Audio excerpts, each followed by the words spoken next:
pessoal, meu nome é Gabriela, eu sou fisioterapeuta da Maraty e hoje eu vim aqui passar para vocês algumas dicas de cuidados posturais para estar realizando aí em casa, para estar prevenindo os vícios posturais, para ajudar a promover o desenvolvimento motor da criança e também para prevenir o atraso neuromotor.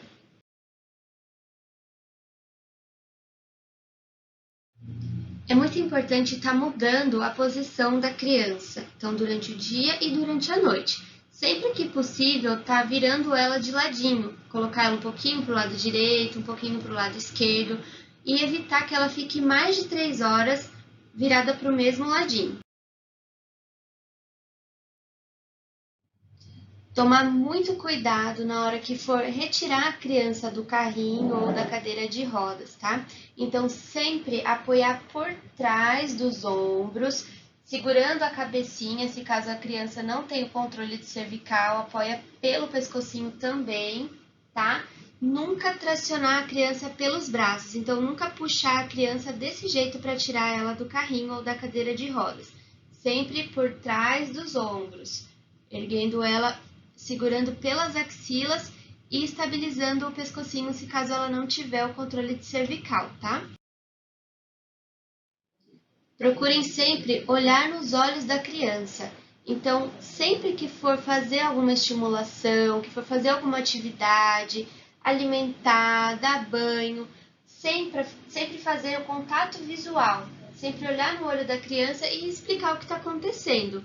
Isso é muito importante, até mesmo para a estimulação cognitiva da criança. Então, ela tem que ter esse vínculo com o cuidador, com quem está cuidando dela, com a mãe, com o pai. Também, se possível, fazer algumas canções, cantar musiquinhas para ela, músicas mais suaves, conforme for fazendo a atividade, para que ela tenha essa interação com o cuidador.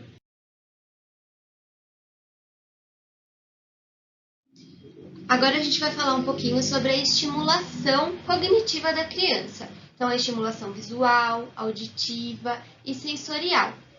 A criança, ela começa o desenvolvimento dela a partir da linha média, então aqui do meinho. Então, sempre que possível, trabalhar essa estimulação visual com algum objeto colorido, algum objeto luminoso. E também a parte auditiva com o chocalhinho, com alguma musiquinha, algum objeto sonoro. Sempre aproximar do rostinho da criança, na linha média dela, e fazer com que ela acompanhe o objeto. Então, ela pode acompanhar através do olhar e através da audição. E também para a gente trabalhar a parte sensorial da criança, se ela ainda não tem esse alcance da mãozinha, a gente pode realizar por ela. Então, fazer com que o bracinho dela chegue até o objeto, para que ela possa tocar e sentir.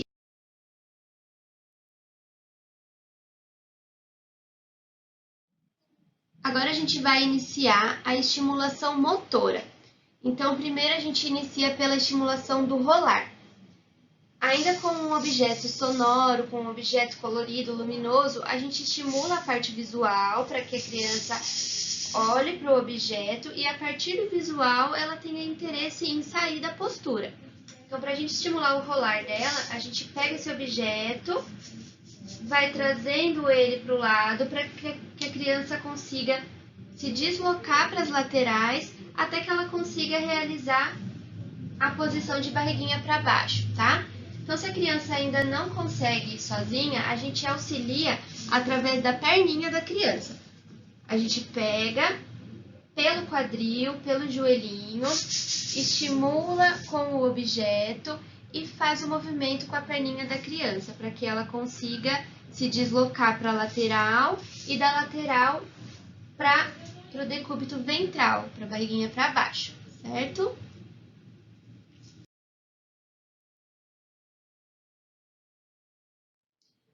Agora a gente vai falar um pouquinho sobre a aquisição do controle de cervical, que é o controle do pescocinho da criança.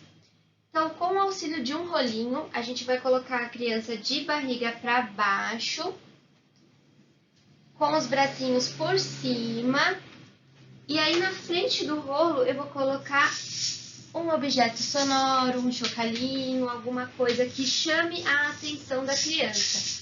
para que ela tenha o interesse em levantar a cabecinha para olhar para o objeto.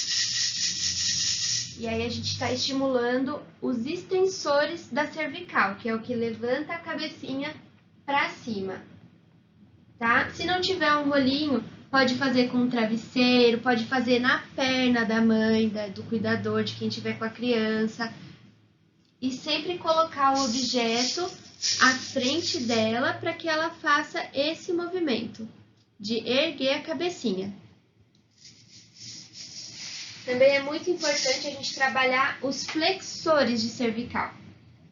Então, deitadinho também, a gente vai puxar a criança pela mão, mas sem tracionar o bracinho dela. A gente só vai dar um estímulo para que ela venha para cima.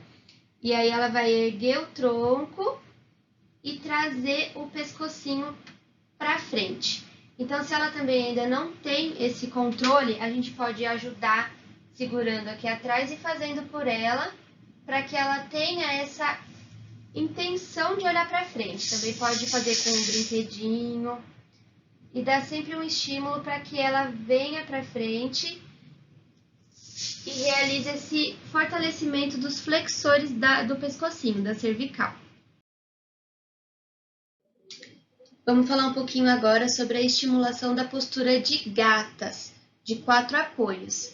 Então, também a gente vai precisar de um rolinho. Se não tiver um rolo, pode fazer com lençol, com cobertor, com qualquer coisa que dê para a criança ficar na postura de gatinho, tá? Então, nessa postura é muito importante a gente observar o posicionamento do joelho da criança. O joelho ele tem que estar dobradinho a 90 graus e a mãozinha tem que estar bem apoiadinha lá na frente para realizar os 4 apoios, os 4 membros. Os 2 joelhinhos e as 2 mãozinhas. E aí também a gente vai colocar um brinquedinho na frente para que ela possa ter alguma função para essa postura. Então, ela vai ou alcançar o brinquedinho, ou olhar para o brinquedinho lá na frente. Lembrando que se a criança não tem a força do bracinho, a gente pode utilizar a talinha extensora. Aí, coloca a talinha no bracinho da criança para que ela faça essa descarga de peso na mãozinha. Então, é importante que ela fique com os bracinhos bem esticadinhos. Aí tem uma imagem que dá para ver direitinho como que é. E também a gente pode alternar. Então, alterna os bracinhos. Uma hora apoia o bracinho direito, uma hora apoia o bracinho esquerdo, para a gente trabalhar também a força do bracinho e aqui da escápula, do ombro dela. E também o posicionamento aqui do quadril. Então, isso também ajuda a trabalhar bastante a parte de glúteo, né, da coxa da criança. É uma postura muito importante de trabalhar em casa. Também dá pra gente fazer na perna. Então, o cuidador coloca a perna na frente, a criança faz a postura e aí a gente pode brincar de diversas maneiras, explorar bem a postura com a criança, pode colocar um brinquedinho de encaixe, alguma coisa que chame a atenção e que dê uma função para aquela postura da criança, para trabalhar em casa, certo? Vamos falar agora da postura sentada. Então, se a criança for pequenininha, dá pra gente fazer desta maneira que eu estou, né? A criança sentada na frente, aqui a gente vai dar todo o apoio de quadril para que ela consiga realizar a postura sentada, então com um apoio. Se a criança for um pouquinho maior, aí a gente pode dar a sustentação aqui embaixo dos bracinhos, se caso ela ainda não consegue se sentar sozinha. Se ela não tem sustentação de cabeça, a gente também dá o apoio aqui na cervical para ela. E aí a gente pode colocar um brinquedinho na frente, se tiver uma mesinha, colocar uma mesinha que dê para ela apoiar os bracinhos, para ela brincar nessa postura. Também a gente pode colocar a criança sentada num cantinho. Então, se caso ela for grande e não der para ficar na frente da pessoa, do cuidador, a gente coloca ela sentada num cantinho. De uma forma que ela consiga ficar bem estabilizadinha, tá? Nas 2 paredinhas. E aí a gente coloca o brinquedinho na frente. Pode trabalhar aqui também com a talinha extensora na perna, para que ela estique a perninha. E aí trabalha também o alongamento. E é muito importante trabalhar com a criança sentadinha, tá? Mesmo que ela não consiga se sentar sozinha, a gente sempre vai arrumar um jeitinho para ela ficar na postura com o apoio, explorar bastante essa postura com brincadeiras, com atividades, da forma que der em casa. Então agora a gente vai falar sobre a postura em pé.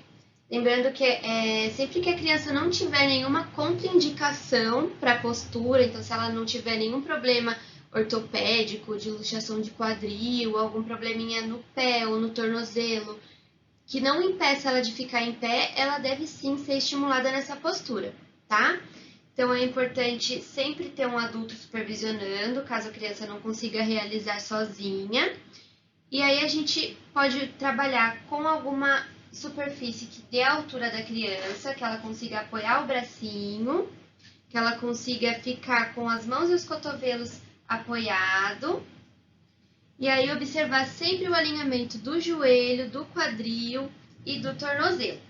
Se a criança utiliza tala extensora, se ela utiliza a órtese, ela sempre tem que estar realizando essa postura com a utilização desses equipamentos. Então, de acordo com a orientação do terapeuta de cada um, tá? Também um jeito muito legal de trabalhar a postura em pé é encostadinho na parede. Então, a gente coloca a criança, se ela utilizar a órtese e tala, com a órtese e com a tala. Se ela não utiliza nenhum dos dois, a gente coloca sozinha e deixa a criança encostadinha na parede com o bumbum bem apoiadinho, o joelhinho bem esticadinho, para que a criança consiga manter a postura retinha, e aí também é uma forma da gente estar trabalhando o equilíbrio, além da descarga de peso da criança.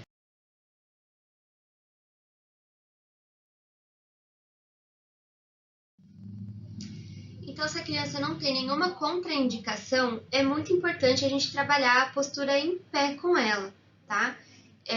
A postura em pé, ela traz inúmeros benefícios. Se a criança ainda não tem o controle de tronco, o controle de cervical completo, mesmo assim a gente pode trabalhar com o uso do parapódio, com o uso da tala extensora, né, que é a talinha de lona que a criança utiliza para deixar a perninha retinha. E está promovendo essa descarga de peso nos membros inferiores. Com essa descarga de peso, a gente está evitando encurtamentos e deformidades da parte muscular, da parte óssea, além de estar favorecendo o alongamento, o fortalecimento muscular, uma melhora no funcionamento do sistema cardiorrespiratório, no sistema digestivo e também para estar prevenindo a luxação de quadril. Então, agora para finalizar, a gente vai falar um pouquinho sobre a marcha.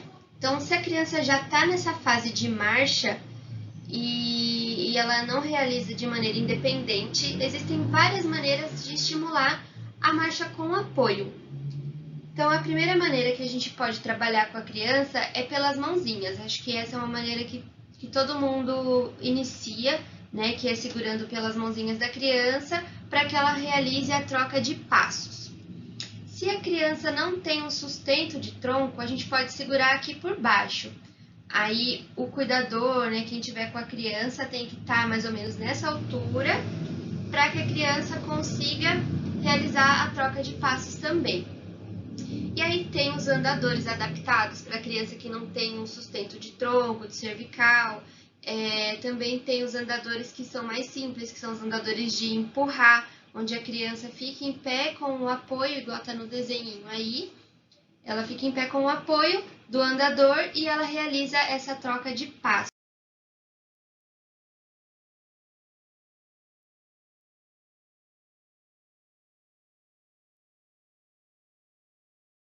Bom, então é isso, pessoal. Qualquer dúvida, estamos à disposição de vocês, tá? Fiquem em casa, fiquem bem e precisando, pode contar com a gente. Um beijão!